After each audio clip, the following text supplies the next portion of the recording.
ताहले लाइक निश्चित भाव में करदेवे। Thank you. प्रथम आम तो 1.5 किलो 2 किलो मटन नहींचु से आम अदा रसुण पेस्ट पियाज कटा सोरिष तेल लंका गुंड मसला गुंड आउ अल्प लुण भी यूज करिए कहीं मैग्नेट्री काम दब पर तो लुण यूज करेंगे जो थी कि तरकारी बनला बेलू से यूज करेंगे बस आपको मैग्नेट 30 मिनिट रखीदे। मटन को मैग्नेट रखीदे पियाज को काटे किछटा टमाट भी नेबे मो मसला बाटीना रेडी करी अदा रसुण पेस्ट पियाज पेस्ट दालचीन लवंग गुजराती तेजपत्री जीरा धनिया शुक्ला लंका मसला को बाटिकिना रखी किसी आलू ने से हलदी गुंड लुण पकईना किसी समय सिझेदेवे अल्प सिझेबे कहीं तेल भाजिले बहुत टेस्ट लगे। मटन तरकारी आम अप्पा बसैबे देखो मेहंदी लगे मुंडे आउे पुणी मटन तरकारी बसैबे मु वीडियो बनाऊँगी। गैस प्रथम कड़ई को बसैबे कड़े सोरिष तेल व्यवहार करेंगे कहीं सोरिष तेल व्यवहार कले मटन को बहुत भल लगे।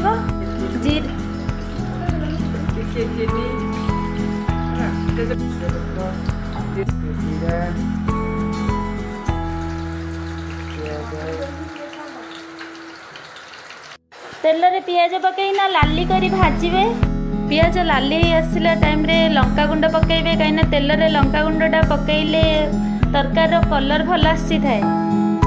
हलदी गुंड पकईबे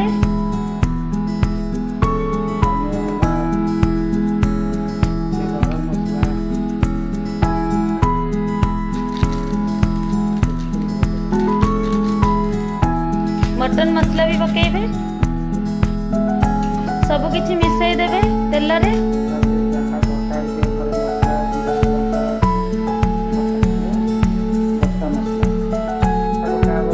मसला को किछि समय कसिला परे अदा रसुण पेस्ट पकईबे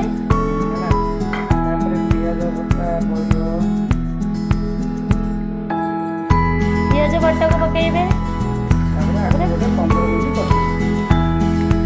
मसला को 15 ରୁ 20 मिनिट जाए कषि ने मसला तेल छाड़िला जाए कषिबे जो थी कि मटन टेस्ट आसो।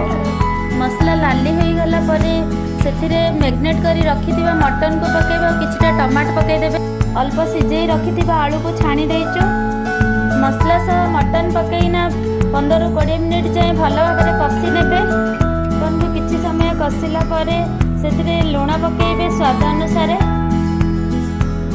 देखो मसला लाली आसलानी तापर आम छाणी रखिथिबा आलू को पकेइबा आउ किछि समय पई कषिबा आलू पकेइना